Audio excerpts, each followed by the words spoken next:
You can't even imagine the glitz and glamour of the celebrity world, can you? Coming from an orphanage," said a woman at the reunion, mocking me.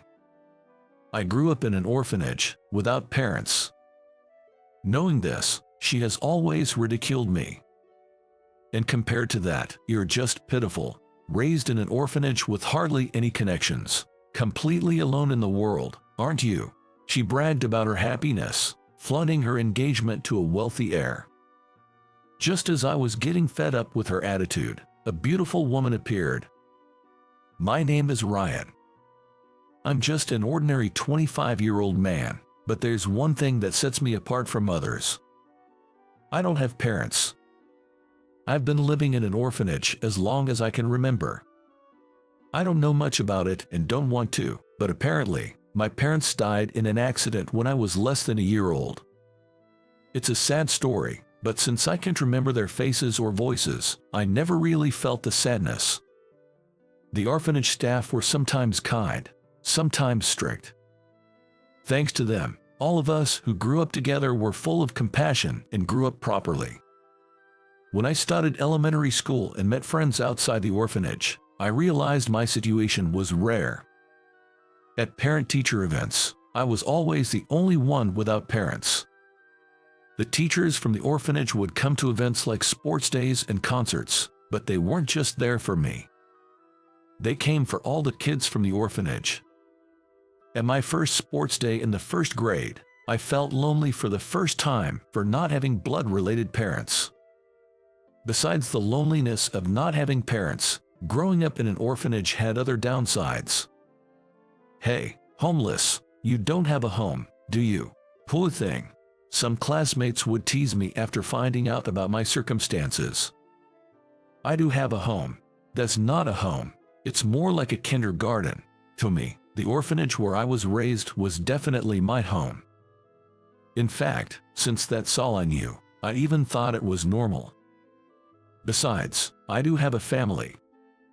A family without a mom and dad. What kind of family is that? I truly thought of the teachers and my peers as my family. Now as an adult, I wonder if blood relations are really that important to being a family. But back then, I couldn't say anything and just froze.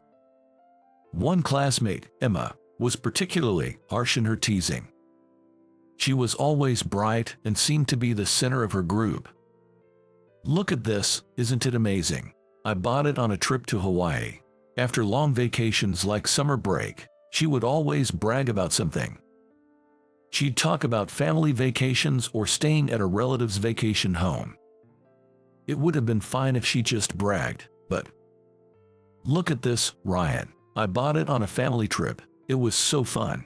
Well, you probably wouldn't know about that. That's how she used to mock me.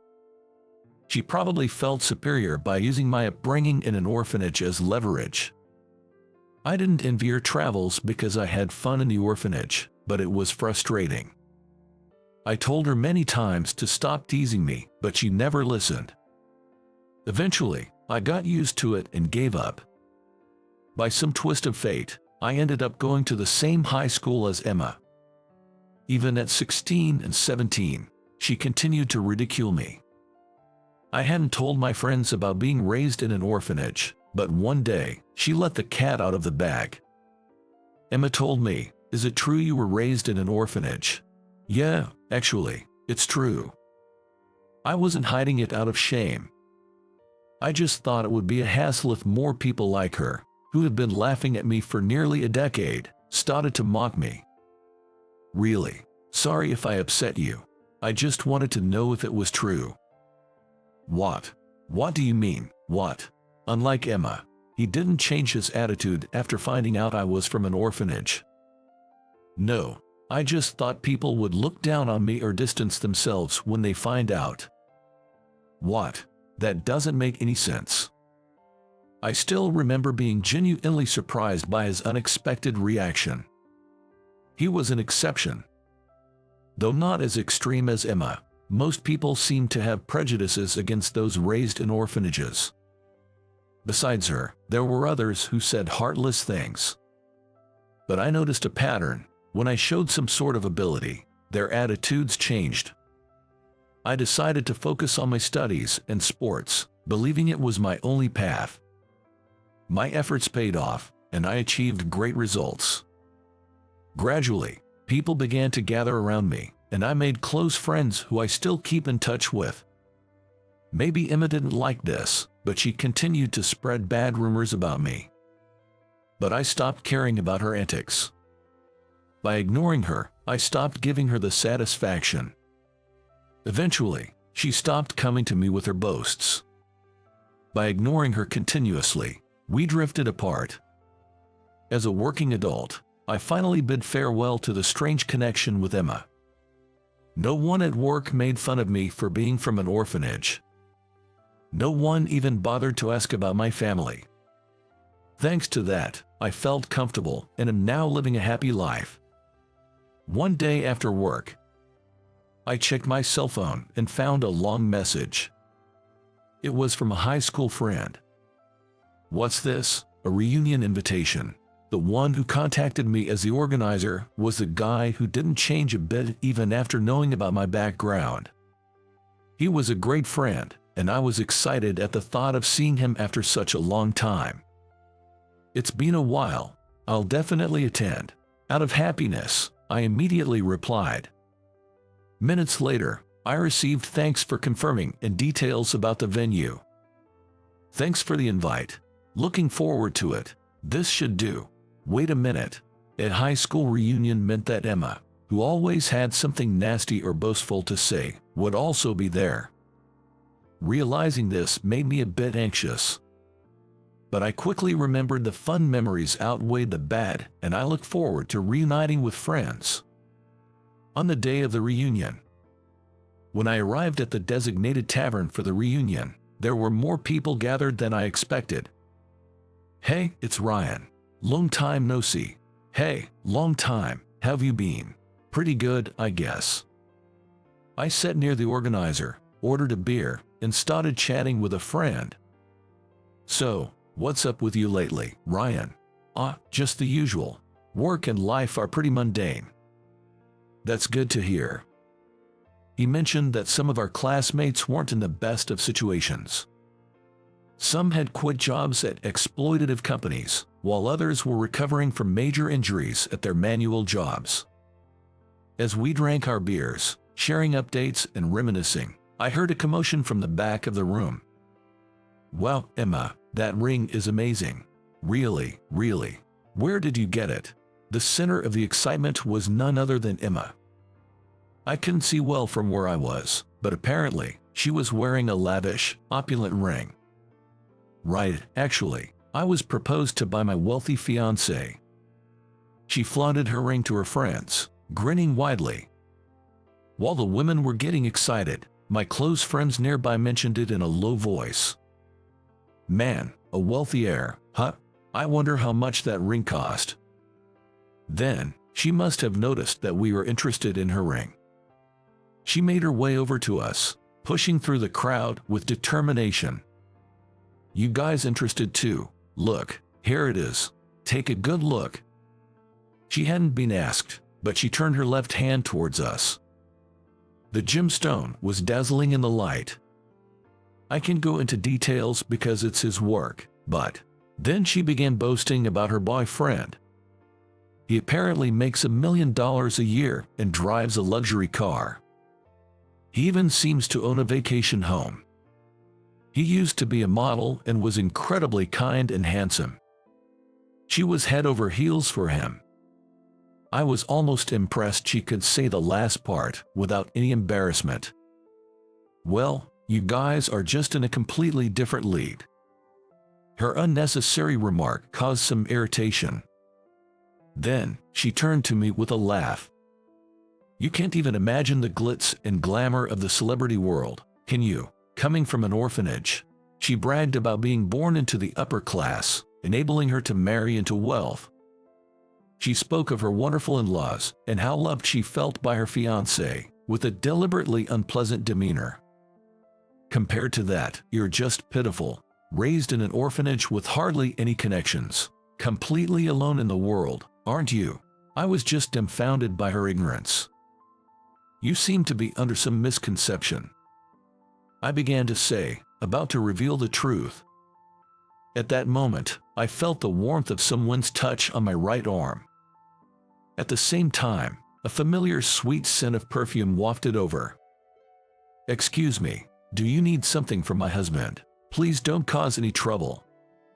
It was Sophie who intervened to restrain Emma. "She is my fiancée." "Oh, Sophie, you made it already." "Yeah." I hurried to finish up my work. She had an unavoidable job and was supposed to be late. She apparently finished her work early, determined to join the reunion. We smiled at each other, surprising those around us. "Husband, wait, what? Ryan is Sophie's." "No way, man, you really did it." That's how our close friends reacted loudly. Seeing their response, Sophie clung to me even tighter. Why would someone like you?" Sophie was smiling, while Emma had a face like she had just stepped on a bitter bug. It was a dramatic change from the proud demeanor she had just moments ago. Sophie had been famous for her beauty since high school. Not just students from our school, but even those from other schools who heard rumors about her came to confess their feelings. But she herself seemed uninterested in such things. She politely brushed off everyone's advances. Being the daughter of a big corporation's owner, she was like an unattainable flower to me. She always had a chauffeur for school commutes, accompanied by a bodyguard-like driver. Even those who admired Sophie could only muster the courage to speak to her. Our close relationship started with our jobs. The company where I got a job offer turned out to be owned by Sophie's father. "You're Ryan, right?" "I'm Sophie, from the same high school. Remember me?" She approached me one lunch break, a few days into the job. "Sophie, of course, I remember you. I knew the CEO had the same last name, Sullivan, as Sophie, but I never imagined he was her father." Miraculously reuniting at work, we often found ourselves collaborating on various tasks. Working together on major projects, we gradually grew closer. "Ryan, you're doing quite well, I hear. Your reputation has reached our ears." "Thank you, it's an honor. I was just trying to work like everyone else, but maybe with Sophie's support, my achievements kept piling up, and I somehow became favored by the executives. Even the CEO began to take an interest in me. Then one day, after work, I happened to meet Sophie. Ryan, do you have a moment?" "Sure, I'm free." I followed her, curious about what she wanted, and we ended up at a stylish bar. It didn't seem like a work-related conversation, and then she said something I never expected. "Ryan, I've fallen for you." Her words, though familiar, didn't make sense to me at first. "Wait, what do you mean?" "I mean, I want us to be together." I was beyond surprised, calm in my disbelief. I never thought she, whom I considered out of my league, would say such a thing. But should I accept her offer, I was hesitant. "Thank you, I'm happy."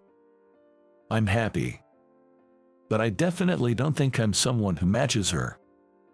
An orphan with no parents. I believe someone more fitting should stand beside a lady from a large corporation. I'm really happy, but I'm not the right person for you, Sophie." "That's not true. You're great, Ryan. Even my dad likes you." "Thank you, but still, it's not right." My feelings of inferiority, stemming from being raised in an orphanage, prevented me from accepting her affection. From that day, there was an awkwardness between Sophie and me, or so I thought, until one day. "Ryan, how about dinner tonight?" And then, on another day, "Ryan, do you want to watch a movie together on our next day off?" And then, yet another day. "Ryan, I got us tickets to the theme park." She persistently stuck to it, almost to the point of being pushy. Her earnestness touched my heart, and I finally shook off my inferiority complex to start dating her. Before we knew it, things progressed rapidly, and recently, we got engaged. Now, we're preparing for our wedding next month, amidst our work schedules. When Sophie explained how everything unfolded, our friends clapped and celebrated. Meanwhile, Emma looked frustrated, contorting her face in dismay. Ryan isn't alone in the world. I'll make him happy. Besides, the smallest unit of family is a couple. A couple is, after all, two unrelated individuals by blood, right? Sophie questioned, but Emma just clenched her fists and groaned. Then Sophie continued. So, happiness has nothing to do with blood relations. You kept mentioning that it was raised in an orphanage, but what does that matter? It doesn't affect our happiness now, does it? Emma finally reached her limit under Sophie's barrage. She grabbed her belongings and stormed out of the tavern, glaring at us with a demonic expression. Some time after that incident, Sophie and I attended a party we were invited to for work. I was wondering why I, just an employee, needed to be there, but according to Mr. Sullivan, the CEO, you might be the future CEO, so attend and learn. That seemed a bit premature. The man himself was probably somewhere in the venue, networking with people from various companies. Ryan, there's Mr. Bennett. Oh, right, let's go say hello. In the crowd, I spotted the president of Bennett Construction, one of our major clients. Mr. Bennett, it's been a while. Sophie greeted the tall, intimidating Manuel. Miss Sullivan, likewise, it's been a while. He replied with a gentle and soft voice, contrary to his appearance. I had met him a few times for Sophie and was always surprised by the contrast between his looks and demeanor. As we chatted with Mr. Bennett, a voice called out from behind us. Dad, I've finished greeting everyone. The voice seemed directed at Mr. Bennett. That's good, Julian. Networking is important. Use these connections in the future. Commenting on his having a son, I looked at the face of this Julian. I listened to his greeting, thinking he looked vaguely familiar. He seemed to have his own thoughts about me too, as we faced each other again with a strange atmosphere. Nice to meet you, I'm Ryan.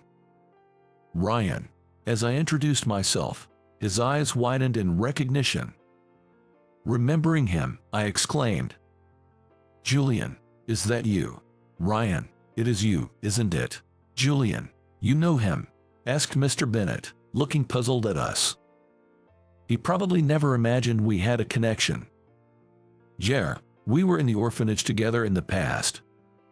Julian replied softly. Upon hearing this, Mr. Bennett smiled warmly, saying, Is that so? Is that so? It seems he holds no prejudice against those who grew up in an orphanage. I've heard from Mr. Sullivan that you're an excellent son-in-law. If he says so much, you must be working hard. I respect that. I was overwhelmed by such unexpected praise. Julian left the orphanage when he was about to enter elementary school. He, like me, didn't know his parents, but fortunately, someone came to take him in. That someone was the then Mr. Bennett. Hey Ryan, let's play tag, albeit. But Julian, you run so fast, I can't escape. Ready, set, go. 1, 2, 3. Julian often invited me, a year younger, to play with him. It felt somewhat forceful, but I enjoyed playing too. Of course, Julian and I have no blood relation. Yet, we always thought of each other as true brothers. I cried when he was adopted. I deeply mourned the loss of my closest family. Nearly 20 years later, I never imagined we would reunite like this. It seems Mr. Bennett adopted Julian because they couldn't have children. He had a physical issue and was concerned about the company's succession. So, he opted for adoption, as he told me. Because of his experience, he doesn't see being raised in an orphanage as something special. There's no blood relation, but I'm grateful for being raised well. Julian said, the room filled with smiles at his words. Mr. Bennett seemed a bit shyly. Julian continued to say, I'll support my parents from now on. Julian aims to be a worthy successor, repaying the kindness of being raised. My brother, who was suddenly separated from me in our childhood, is now living happily like this. Knowing this, I felt as happy as if it were about my own life. Then, a woman appeared.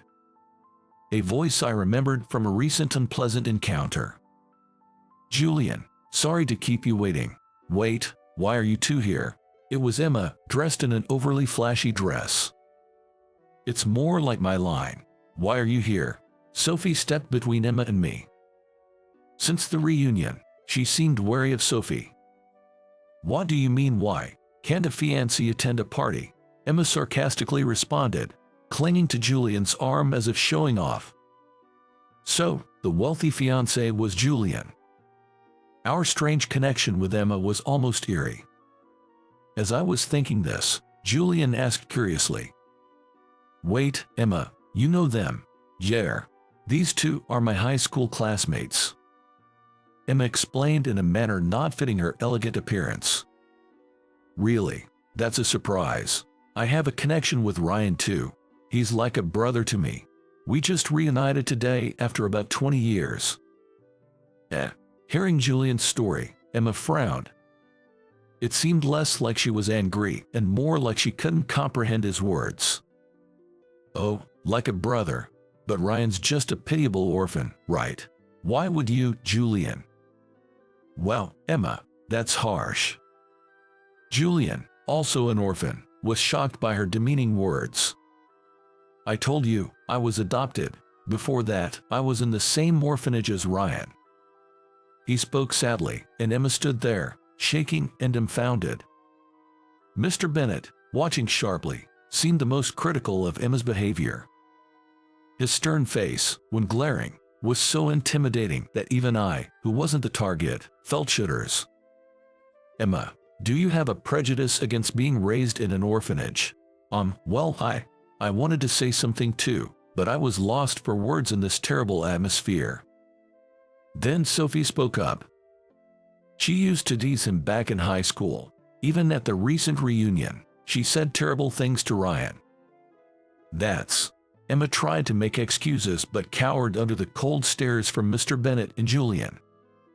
After a silence, Emma finally spoke, tears in her eyes. "It's not that, it's just..." Her voice was so faint, unlike her usual loud, boastful self. "I was just jealous. Emma's parents were remarried to each other, and she was her father's child from a previous marriage. When she started elementary school, her parents had a son. The parents only doted on my brother. They never showed me any love. She received food, clothing, and school supplies. Though it was more an afterthought, she did go on the family trips she used to brag about. However, the way her brother was treated compared to her was like night and day. She felt unloved, as she wasn't their mutual child. I wasn't abused, but I wasn't even allowed to interact with my brother. I never knew what family or siblings were supposed to be like. Then she met me. She learned from somewhere that I was raised in an orphanage, without a blood-related family. She had a family but no place in her home. I had no family, but a comforting place. Seeing me, who had what she lacked, she couldn't help but attack.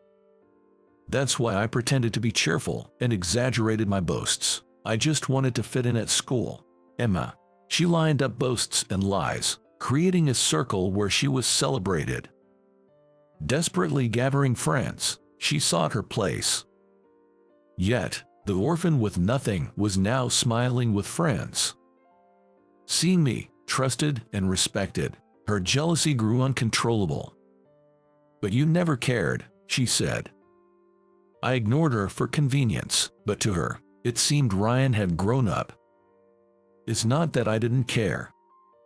Her obsession and noise seemed pitiful, and she eventually stopped attacking. "So why did you say such things to Ryan at the reunion?"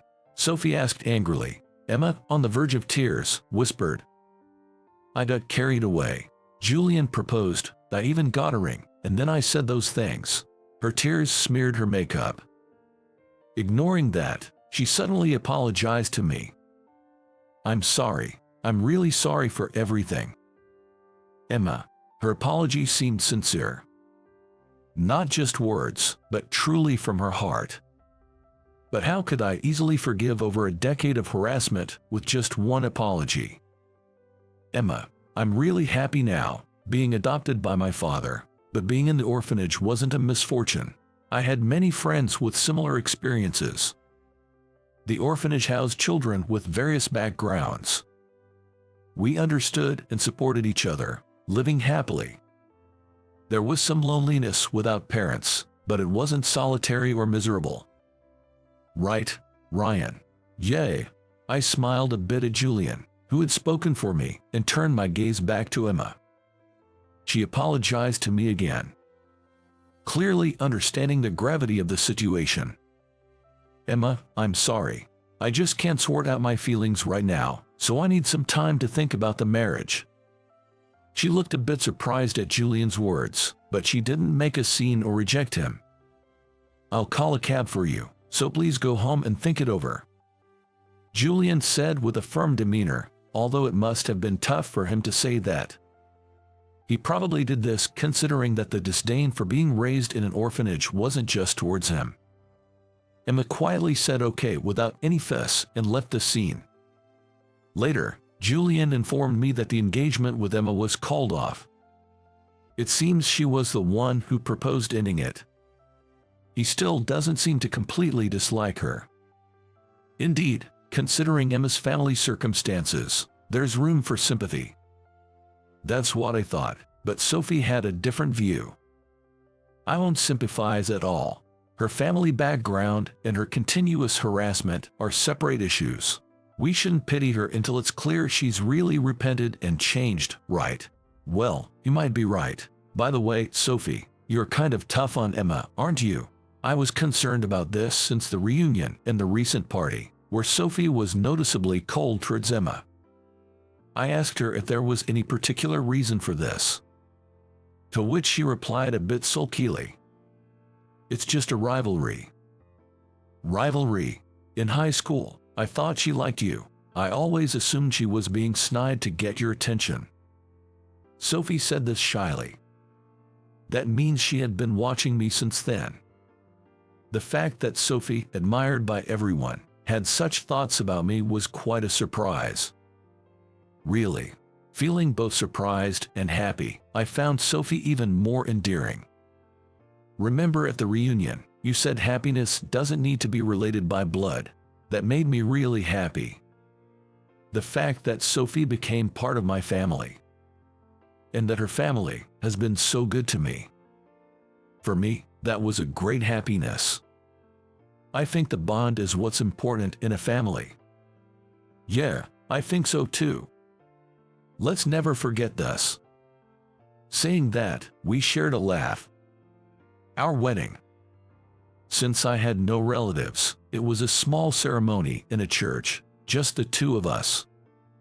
The reception afterwards was planned to be grand due to company arrangements. High school friends and Julian were also going to be there. After saying my vows, I pledged not only to God but also to Sophie and to myself.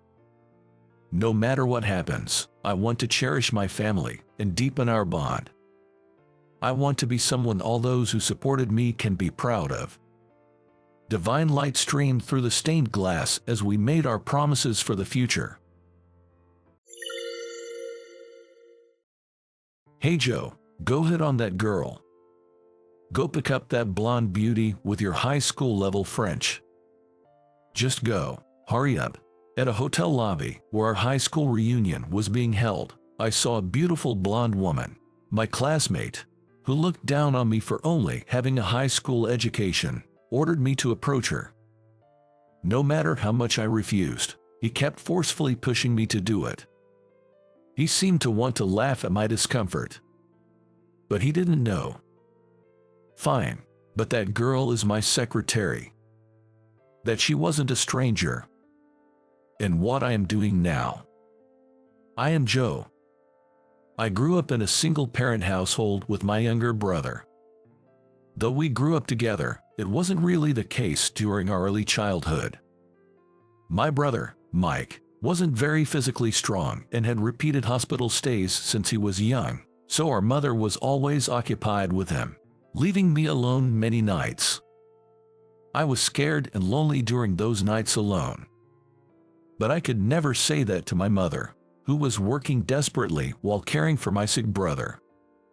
Besides, I could bear it a little, thinking it was all to help my brother.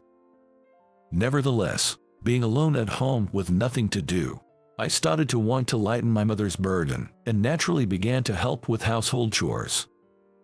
At first, I was just copying what I saw, so I ended up adding too much detergent to the washing machine and troubling my mother, and my folding of laundry was terribly done. I once scorched a shirt trying to iron it. There was also a time when I tried to make pancakes and ended up spilling the batter in the sink, leaving it covered in flour. I once clogged the vacuum cleaner and waited in tears for my mother to come home. Eventually, I even cut my finger with a knife and wrapped it in bandages to get through the situation. When my mother came home, she was so pale and rushed me to the hospital. Looking back, she must have been terrified. And now, I think, what on earth was I doing? But despite all that, my mother never really got angry with me. She empathized with my loneliness and said, "You were trying to help, weren't you? Thank you, but please, no more dangerous stuff. Just knowing you care is enough for me," as she stroked my head.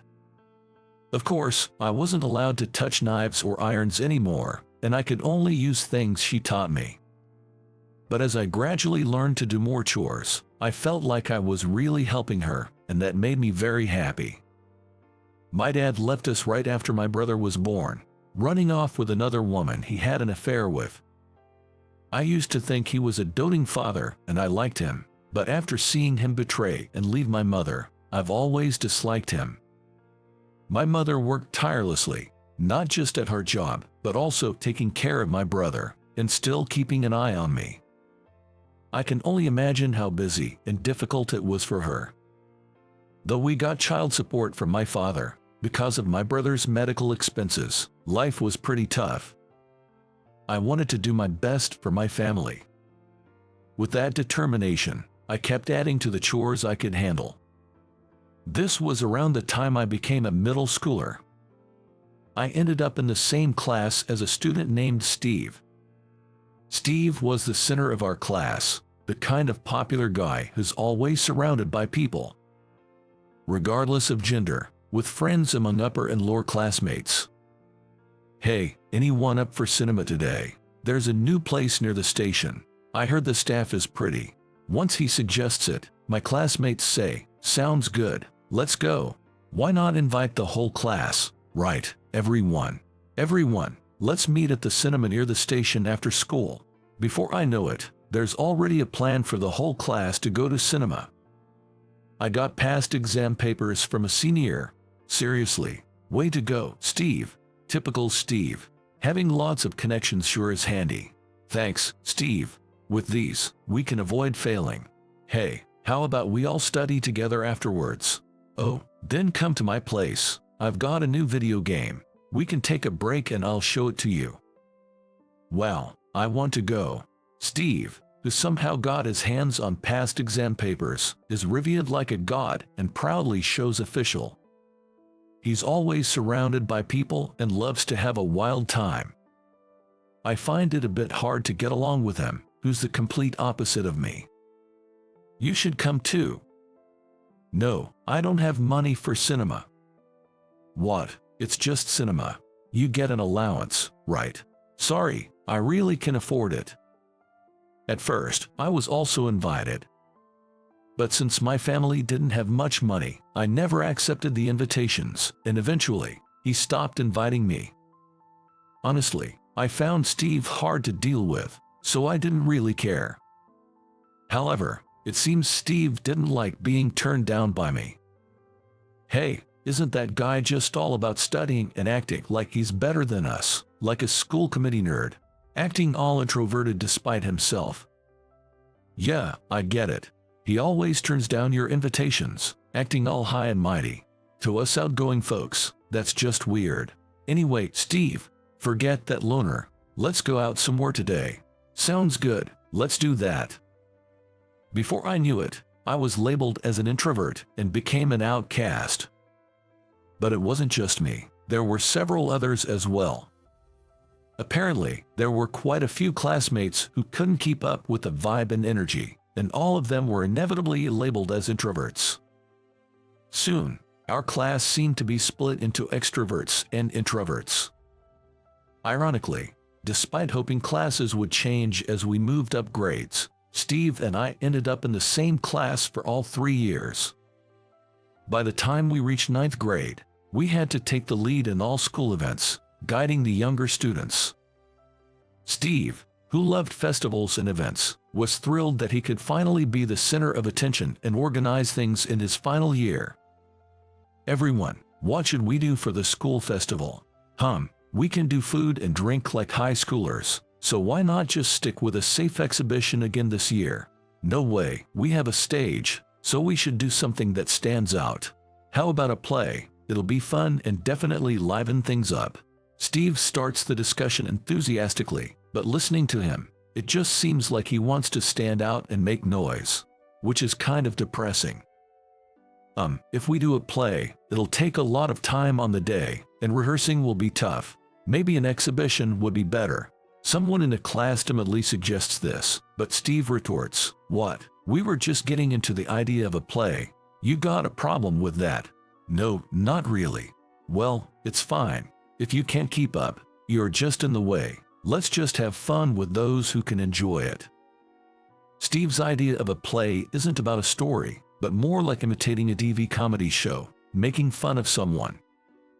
It's obviously going to be a poor imitation and not particularly funny, and resorting to inside jokes when it doesn't get laughs will only make the atmosphere heavier. Initially, classmates who agreed with Steve's plan gradually started saying, "Yeah, sounds fun, I guess. It'll be exciting, right? It'll definitely be exciting." But it seemed too late to back out now, as they were slightly hesitant and Steve was on a roll, leaving everyone sweating nervously. Then, a voice called out, "Steve." "What's up, Mr. Anderson? That play of yours, I don't find it particularly interesting. What part do you think is funny?" What are you talking about?" Mr. Anderson, our class teacher, said, looking around. "It seems like hardly anyone is really on board with this play. Are you aware of that?" Having fun is important, of course, but this festival isn't just for you. It's something we all create together. It has to be something everyone agrees on and enjoys. Thinking only about your own fun lacks consideration for others. A true leader is someone who can take everyone's opinions into account," he advised the irritated Steve. "What's with the sermon? Cut it out." Initially, Steve was defiant, but it seemed to shock him that no one supported him at that moment. "Freaking unbelievable. Fine, you guys do some boring exhibition then. I'm not participating." He snapped back and stormed out of the classroom. Some students worriedly followed him, but I was moved by Mr. Anderson's words. In the end, Steve didn't become the leader. As a class representative, I took the helm, listened to everyone's opinions, and we settled on a safe exhibition, which turned out to be a great success. Then came the morning of the high school entrance exams. "What, Mike is?" "Yes, I'll be there right away." Hearing my mother on the phone, her voice filled with panic, I heard that Mike's condition had suddenly worsened. She told me to go on with my exam, but I couldn't focus and ended up forfeiting. I rushed to the hospital and waited for hours outside the surgery room. Mike, thanks to the doctor's efforts, managed to pull through. However, since I only applied to one public high school, I had no other options left. Steve, learning about this, later found me and laughed mockingly. "A straight A student like you taking a gap year before high school. That's just perfect. You should have gone to the exam instead of the hospital. You couldn't do anything there anyway. That's just stupid. Man, you're hilarious. Haha." Hearing this, all the feelings I had bottled up inside me just exploded. "Is it fun for you?" Huh? I'm asking if you enjoy continually mocking others. Enough with looking down on people. In a sudden impulse, I grabbed Steve, ready to strike him in a mix of shock and anger. But at the last moment, Mr. Anderson stopped me and took me to another room. You're kidding me. You won't get away with this. Steve's shouts lingered for a while. Mr. Anderson quietly listened to my story. He empathized with my past struggles and even shed tears. It must have been hard. You felt lonely, didn't you? Seeing his tears, I felt a slight relief in my heart. Did I make a mistake? Mike's well-being was more important than the exam. When I heard his condition worsened, I just couldn't stay put. The exam seemed so trivial, but still. You don't regret it, but you feel resolved, don't you? I nodded, and Mr. Anderson smiled kindly at me.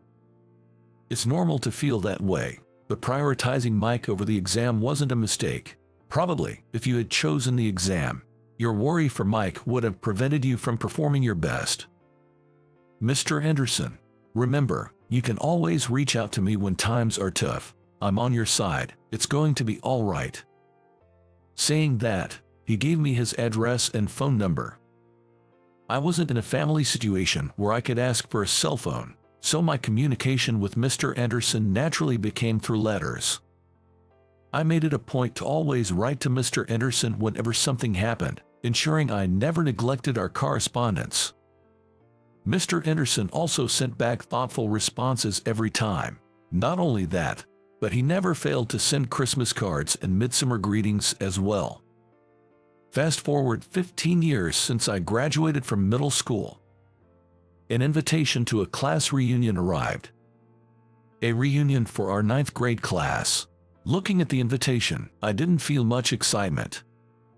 However, the line Mr. Anderson, our former teacher, is also expected to attend made me decide to go. On the day, the reunion took place in the banquet hall of a hotel. Joe, long time no see. Hey, it's Joe, the class representative. Been a while, hasn't it? Yeah, long time. How's everyone been? Aw, you look great too, Joe. Talking with my classmates turned out to be more enjoyable than I expected. Everyone remembered me as a class representative from back then, and we had a great time reminiscing about those days. As we shared our recent life updates and chatted, I noticed one particular group seemed exceptionally lively. Over there, they're having quite the time. Jay, that's Steve's group. Ah, I see. It seemed Steve was the center of that group. Even from a distance, the snippets of conversation I heard suggested they were still as childish and rowdy as in middle school. I thought about avoiding them, but then accidentally made eye contact with Steve. As he approached with a smirk, I suppressed my urge to flee and faced him. Hey, is that you, Joe? Yeah, it is. I knew it. It's Joe, the high school dropout. What's with the suit? Doesn't suit you at all. Looks like you're playing dress-up, which is kind of funny. You should stick to more low-end attire. It suits you better. Irritated by his immediate rudeness, I replied, unfortunately, I have work after this. Then he said, what, you, a high school dropout, working in a suit? Haha, don't put on airs. What kind of workaholic are you? Working for some evil company. Oh, manual typical for a dropout. Only able to get picked up by those kinds of firms. Me. I'm a stockbroker. Something to brag about to everyone, and it's the best. Every word from Steve was unpleasant, and I said, oh, that's great. Well, I have to go, and left the scene as if fleeing. But he called out, wait up. What's it like working as a dropout? Tell me in detail. I'll use it for future reference. Come on, Joe, please. Are you mad because I mentioned the dropout thing? I'm sorry. Okay, let's talk. We're pals, right? It's a reunion after all. Don't try to run away. That's bold of you. But wait, I'm forgiving. So I let it slide. Come on, let's have a drink and not run away anymore. Throughout the reunion, Steve kept appearing out of nowhere to bother me wherever I went. Please, just stop. Even when I asked him to stop, he just grinned and kept following me. As the reunion was nearing its end, I was concerned that Mr. Anderson hadn't shown up yet. Was he running late? Had something happened? Deciding to head to the bathroom, I stepped outside the venue, only to have Steve follow me again. "What's up? Leaving already?" "No, just going to the bathroom." "To the bathroom? All right, I'll come with you." Sigh. As I was reluctantly heading to the bathroom, thinking how truly annoying this was getting, I noticed a blonde woman sitting on a sofa in the lobby. Wow, a blonde beauty. Maybe she's a guest staying here. She's seriously gorgeous. Steve, getting excited all by himself, then turned to me and said, "Hey Joe, you go hit on her." "What? Why? Come on, man. Try picking up that blonde beauty with your high school level French." Steve approached me with a smirk, his phone gripped in his hand. It was clear he intended to film me awkwardly speaking to the woman in broken French, getting swiftly rejected, and then share it to mock me with everyone. Shocked and disgusted by his unchanged behavior since middle school, I felt too appalled to say anything. "Sorry, but that's impossible." As I tried to walk past him to the bathroom, Steve grabbed my arm with all his strength and urged, "Come on, just do it. Hurry up." Sighing, I asked Steve to let go of my arm and said, "Fine, but that woman is actually my secretary." He responded in disbelief, "What? What are you talking about? Have you lost your mind?" Then, the woman seemed to notice us and gracefully walked over. Steve tensed up immediately and pushed me again, saying, "Come on, stop talking nonsense and go talk to her." "Mr. Parker, you're earlier than expected. Are you done already?" she asked me. Steve was taken aback by her question to me. "It might take a little longer. The teacher I wanted to meet hasn't arrived yet. Ellie, are you still okay with time? Not getting bored?" "Yes, I'm fine. I just came early. I'll wait while having some coffee." "Thanks, that's a relief." Wait, Joe, what's going on here? You actually know this beautiful woman?" I told you so." "No way, I didn't hear that." "Well, I did say it just a moment ago." Steve looked back and forth between us in confusion. Ellie, my secretary, also tilted her head, wondering what was being said. "Oh, Joe, is that you, Joe?" Then, a man appeared. "Mr. Anderson. Mr. Anderson. Hey, you're Steve, right? Long time no see." It's been a while." It was Mr. Anderson, our 9th grade teacher. Yes, I'm glad to see both of you. Especially you, Joe. I heard you went to France from your letters, so I was actually worried whether you'd make it today." "France?" Steve tilted his head at Mr. Anderson's words.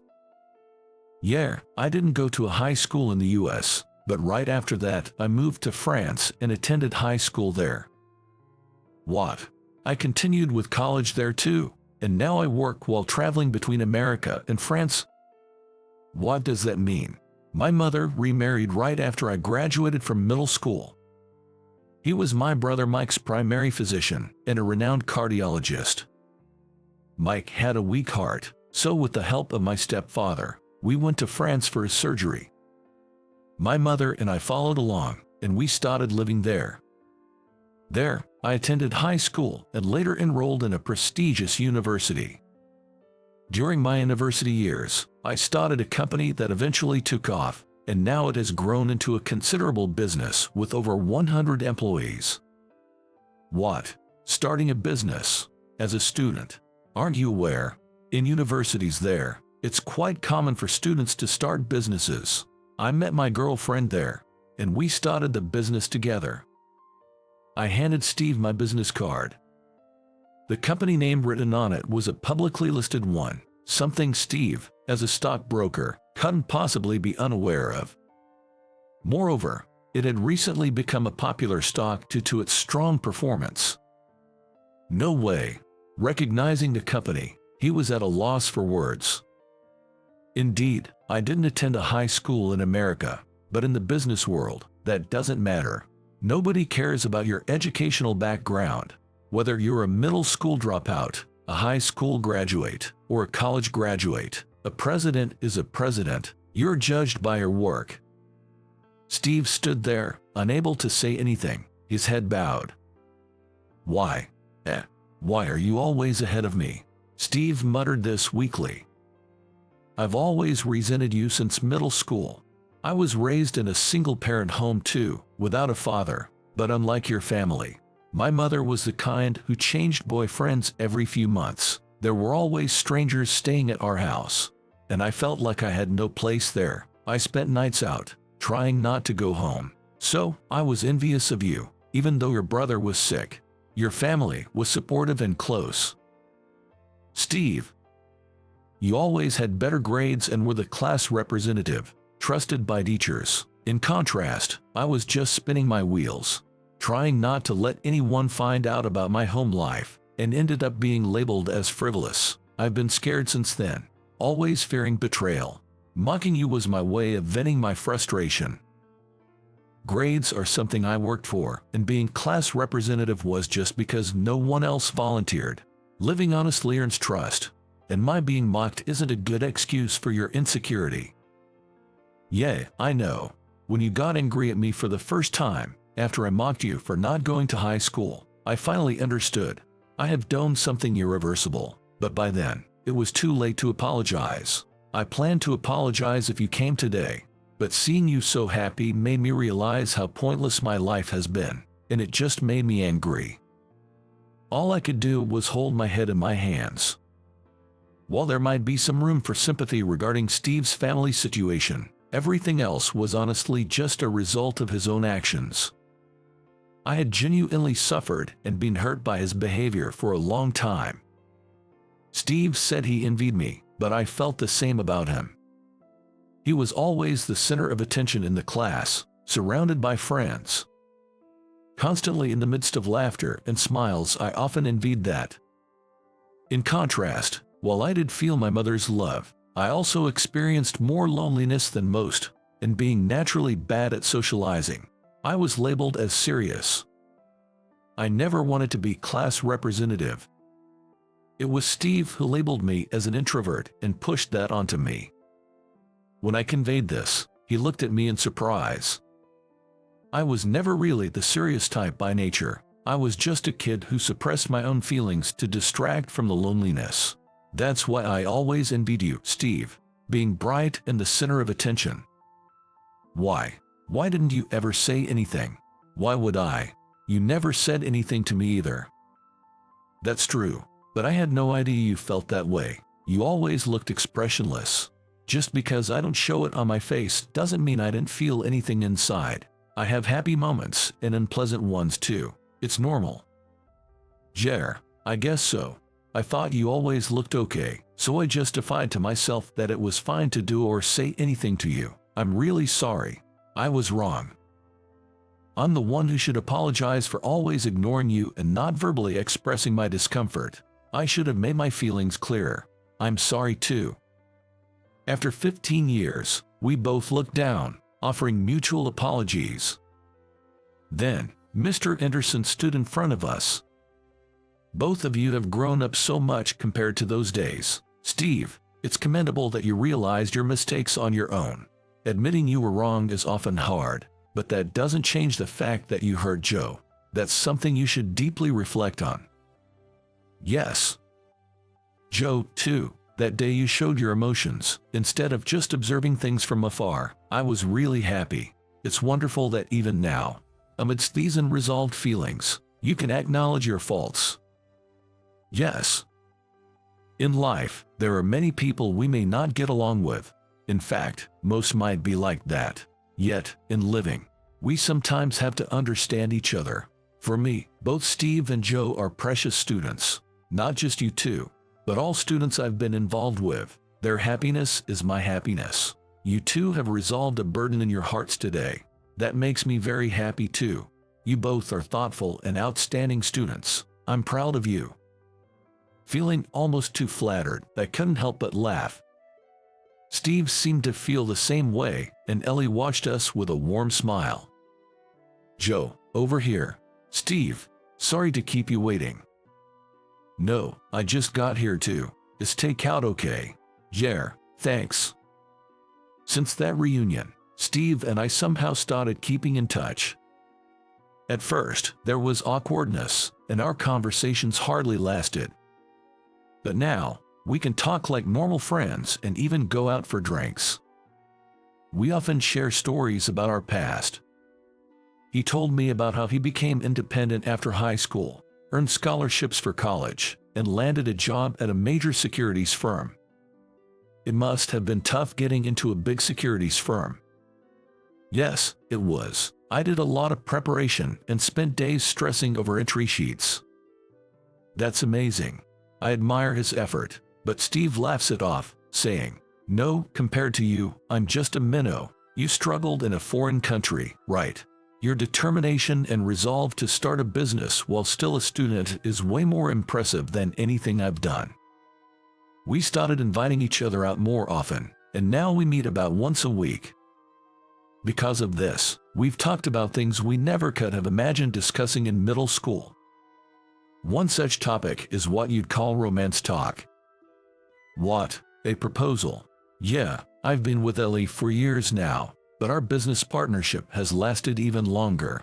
Plus, she's French, so I thought maybe something more romantic would be appropriate. I overthought it and couldn't make a move, but with the business on track, I didn't want to keep her waiting any longer. I can't believe she chose you. Hey, what's that supposed to mean? Just kidding, sorry. I confided in Steve about wanting to propose to Ellie.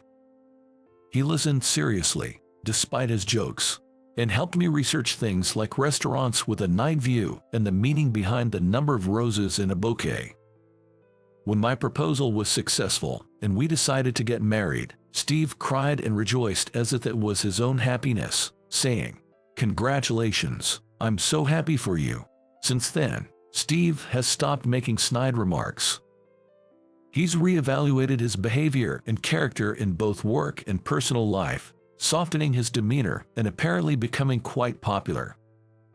However, he's confessed that his mother's behavior left a deep trauma, making it hard for him to trust women.